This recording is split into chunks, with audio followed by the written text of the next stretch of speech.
నమస్కారం అండి. మీ అందరికీ శ్యామ్లాస్ కిచెన్‌కి స్వాగతం. ఈరోజు టెంపుల్ స్టైల్ పులిహోర చేస్తున్నాను. ఇప్పుడు తయారు చేసే విధానం చూసాము. ఎంత తిన్నా కూడా ఇంకా తినాలి అనిపించే ఇంత టేస్టీగా ఉంటుంది ఆ గుడిలో. అలాగే ఈరోజు మనం కూడా తయారు చేసుకుందాము. ఇప్పుడు తయారు చేసే విధానం చూసామా మరి. ముందుగా ఒక అరకిలో బియ్యము తీసుకోవాలి. నేను ఇక్కడ 2 గ్లాసుల బియ్యం వేస్తున్నాను. ఈ బియ్యము మా గ్లాసు ఒకటి పావు కిలో ఉంటుంది. సరిగ్గా నేను 2 వేస్తున్నాను. మంచిగా 3 సార్లు మంచిగా కడిగి ఆ నీళ్ళు వంపేసి ఫ్రెష్ నీళ్ళు పోసి మూత పెట్టి ఒక అరగంట సేపు నాననివ్వాలి. అరగంట తర్వాత బియ్యం ఈ విధంగా మంచిగా నానుతాయి కదా. ఇప్పుడు పొయ్యి పైన ఎసరు పెట్టుకోవాలి. తగినన్ని నీళ్ళు పోసుకోవాలి. ఒక 6 గ్లాసుల నీళ్ళు పోసి ఎసరు పెట్టాలి. మంచిగా ఎసరు మరిగేంత వరకు చింతపండును నారలు విత్తనాలు తీసి మంచిగా ఓపెన్ చేసి ఒక బౌల్లోకి వేసుకొని నీళ్ళు పోసి మంచిగా కడగాలి. ఏమైనా మట్టి గిన ఉంటే వెళ్ళిపోతుంది. కడిగి నీళ్ళు వంపేసేయాలి. ఇప్పుడు ఇందులో ఫ్రెష్ నీళ్ళు పోసి చింతపండును పక్కన ఉంచండి. ఒక 10-15 నిమిషాలు ఉంచితే చాలు. అర్జెంట్ ఉంటే ఒక 2 నిమిషాలు పొయ్యి పైన పెట్టి కొద్దిగా వెచ్చగానే స్టవ్ ఆఫ్ చేస్తే 5 నిమిషాల్లో నానిపోతుంది. అప్పుడు ఈజీగా చింతపండు పులుసు తీయొచ్చు. ఈ విధంగా మంచిగా చింతపండు రసం తీసి ఒక గిన్నెలోకి వేసుకోవాలి.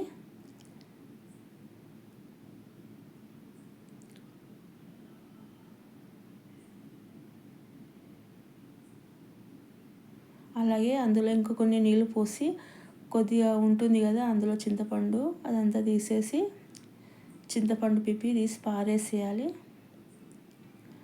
ఇప్పుడు చింతపండు పులుసు పక్కన ఉంచుకోవాలి. ఇప్పుడు ఎసరు వచ్చింది కదా, ఇక్కడ మనం నానబెట్టిన బియ్యం వేసుకోవాలి. వేసి మంచిగా కలిపి మూత పెట్టాలి. మూత పెట్టిన తర్వాత ఒక పొంగు రాగానే మూత తీసి ఒకసారి కలపాలి. కలిపి అన్నం ఉడికేంత వరకు ఉడికించుకొని అన్నం ఉడికిన తర్వాత గంజి వంపేసేయాలి. అంతే. ఈ విధంగా మంచిగా పొడి పొడిలాడుతూ ఉంటేనే పులిహోర మంచిగా వస్తుంది. ఇప్పుడు 2 నిమిషాలు దమ్కుంచి తీసి పక్కన ఉంచండి. ఇప్పుడు పొయ్యి పైన కడాయి పెట్టి ఇంతకుముందు మనం తీసిన చింతపండు పులుసు అందులో పోసి 3-4 పచ్చిమిర్చి ఘాట్లు పెట్టి చింతపండు పులుసులో వేయాలి.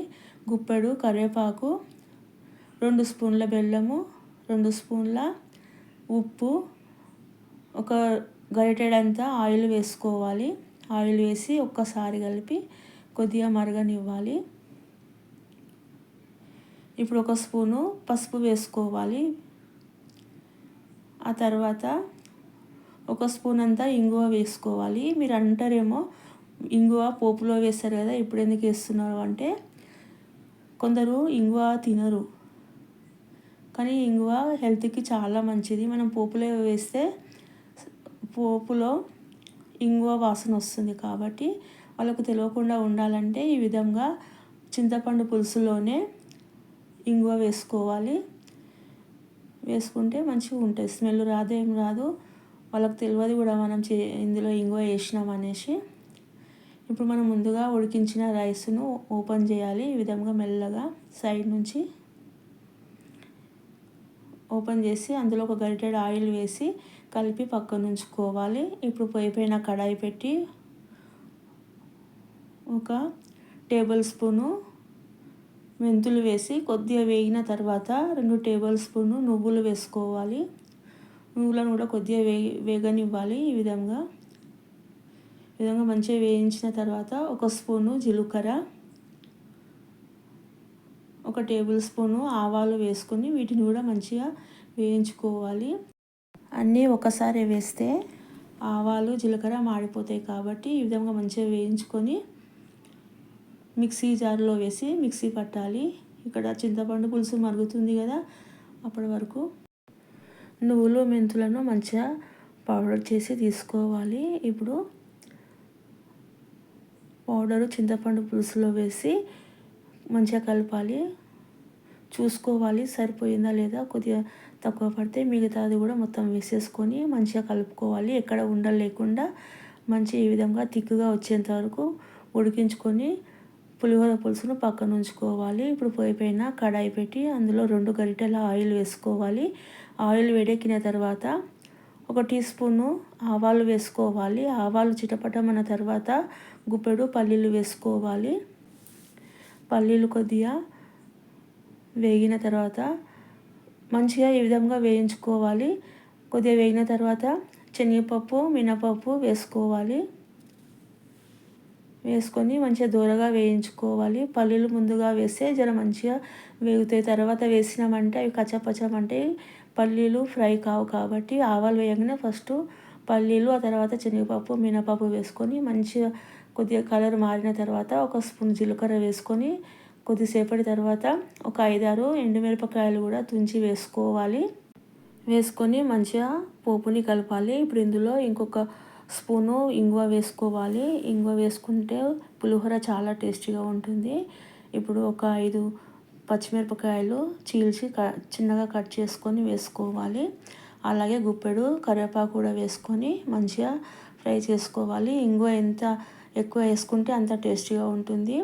ఇప్పుడు ఇందులో 1 స్పూను పసుపు వేసుకోవాలి. మనము పులిహోర పులుసులో కూడా వేసినాము. ఇక్కడ కూడా మొత్తం కలిపి 2 స్పూన్లు వేసినాము కాబట్టి ఈ విధంగా మంచిగా ఫ్రై చేసుకొని స్టవ్ ఆఫ్ చేసి పోపును పక్కన ఉంచుకోవాలి. మా ఇంట్లో ఇంగువ ఫ్లేవర్ బాగా నచ్చుతుంది అందరికీ. ఇంగువ వేస్తేనే తింటారు. అందుకని నేను పోపులో వేసిన, పులుసులో కూడా వేసిన. ఇప్పుడు అన్నం చల్లారింది కదా, అందులో మనం ముందుగా ఉడికించిన పులిహోర పులుసును వేసుకోవాలి. కొద్దిగా వేసుకుంటూ కలపాలి. ఒకటేసారి వేసినామంటే ఒక్కొక్కసారి చింతపండు పుల్లగా ఉంటుంది కాబట్టి చూసి వేసుకోవాలి. ఒకసారి వేసి మంచిగా కలిపి ఉప్పు కూడా చూసుకొని వేసుకోవచ్చు. ఇప్పుడే మనం దేవుడికి నైవేద్యంగా పెట్టేది ఉంటే తర్వాత చూసుకోండి. మనము టూర్కి వెళ్ళినప్పుడు ఇప్పుడు చూసుకొని వేసుకుంటే పర్ఫెక్ట్గా వస్తుంది పులిహోర. ఇప్పుడు మిగతా పులుసు కూడా వేసి మంచిగా కలిపి ముందుగా రెడీ చేసి పెట్టిన పోప్స్ కూడా ఇందులో వేసుకొని మంచిగా చేత్తో కలపాలి. ఇప్పుడు చల్లారింది కదా రైసు, మంచిగా కలిపి ఇక్కడ ఉండలు లేకుండా అన్నానికి మంచిగా పులిహోర పులుసు పోపును మంచిగా కలిపి ఈ విధంగా ఇలాగే తీసుకెళ్ళి దేవుడికి నైవేద్యంగా పెట్టవచ్చు. మనం పిక్నిక్ వెళ్తే ఒక క్యాన్లోకి, బాక్స్లోకి మంచిగా సదురుకుంటే చాలా ఫ్రెష్గా ఉంటుంది. 2 రోజుల వరకు కూడా పాడవదు. ఈ పులిహోర చాలా టేస్టీగా ఉంటుంది.